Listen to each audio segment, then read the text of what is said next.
Confédération à 1974, le Canada s'est impliqué dans 2 guerres mondiales, a traversé une dépression majeure, a construit de vastes infrastructures telles que la voie maritime du Saint-Laurent, des aéroports internationaux, des chemins de fer nationaux comme le Canadien national. Et le Canada a implanté des programmes de protection sociale comme les allocations familiales, la pension de la sécurité de vieillesse, le régime de pension du Canada, le système de soins de santé universel. Tout ça avec une dette de seulement 21,6 milliards de dollars en 1974. Or aujourd'hui, la dette fédérale dépasse 630 milliards, alors que le gouvernement ne cesse depuis des années de réduire les services sociaux, que nos infrastructures sont mal entretenues et que des projets que le Canada a bâtis, comme le Canadien national, ont été privatisés, c'est-à-dire vendus à des intérêts privés.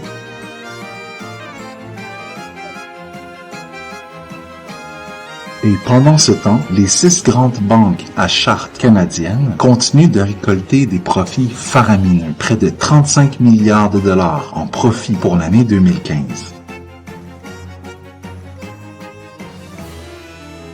Le graphique qu'on voit ici, produit par l'Institut Fraser, illustre la trajectoire de la dette fédérale du Canada, de la Confédération à l'année 2015. Donc, on voit que quelque chose a mal tourné, manifestement, en 1974. Qu'est-ce qui est arrivé en 1974? Eh bien, Pierre Elliott Trudeau a délégué la souveraineté monétaire du Canada à un groupe de banquiers privés internationaux. Pour bien comprendre ce qui est arrivé, il faut savoir qu'entre la création de la Banque centrale du Canada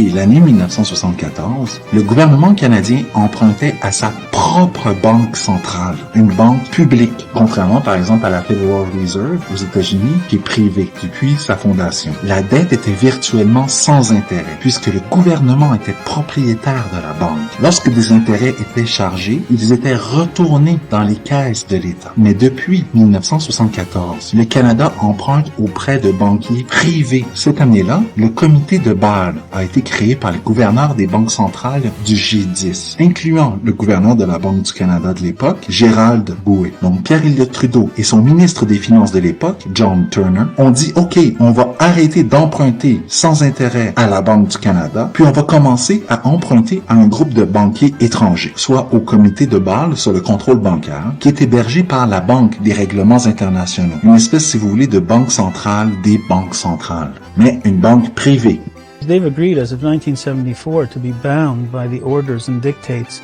of the Bank of International Settlements in Basel, Switzerland, which is in effect a central bank for central banks. Now the only difference and problem is that Canada, most people don't know, is the only G8 country to have a public bank. We don't have necessarily a profit motive because we are a public bank. Those other central banks are private banks. So at the end of the day, profit is still the bottom line. It doesn't matter how you dress the chocolate. It's what's inside that counts. We effectively, through the Bank of Canada, have relinquished our sovereignty to private banking interests.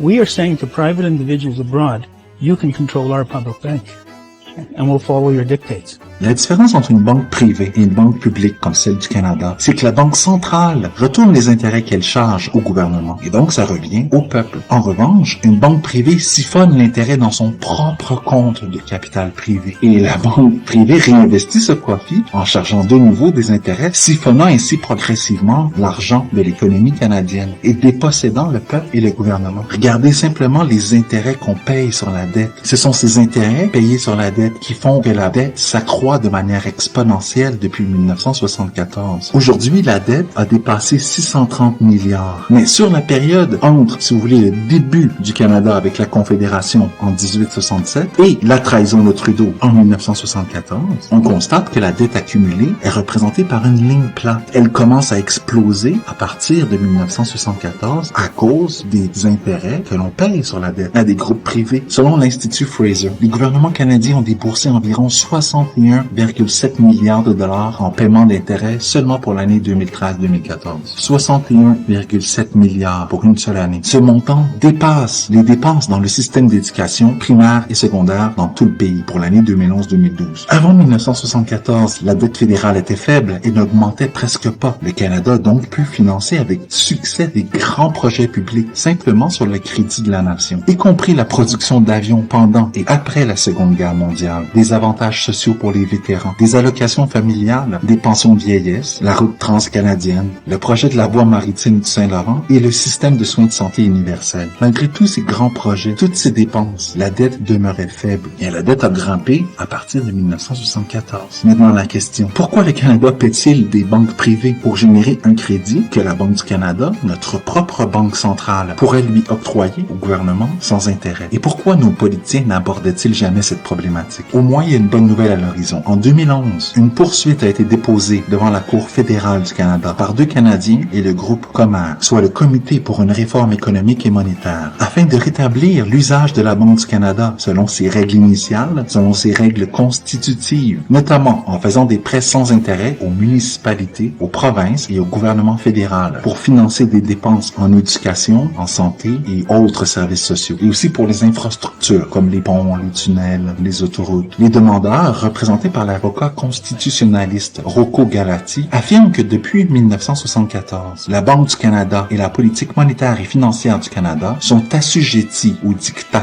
de banques privées étrangères, dont les intérêts financiers sont articulés par la Banque des règlements internationaux, basée en Suisse, par le Conseil de stabilité financière et par le Fonds monétaire international, et que cet état de choses contourne frauduleusement la règle de droit souveraine du Canada. La solution au problème de la dette n'est donc pas d'augmenter les impôts, ni de couper dans les services offerts, ni de vendre nos biens publics. La solution consiste à réduire la dette grâce à l'usage de la Banque du Canada, une banque publique, dont les actionnaires sont effectivement la population canadienne elle-même. Une banque qui retourne les intérêts qu'elle charge, le cas échéant, dans les caisses publiques, plutôt que dans les caisses de banques privées qui font des profits faramineux pendant que la population canadienne perd son pouvoir d'achat dans un contexte de chômage endémique.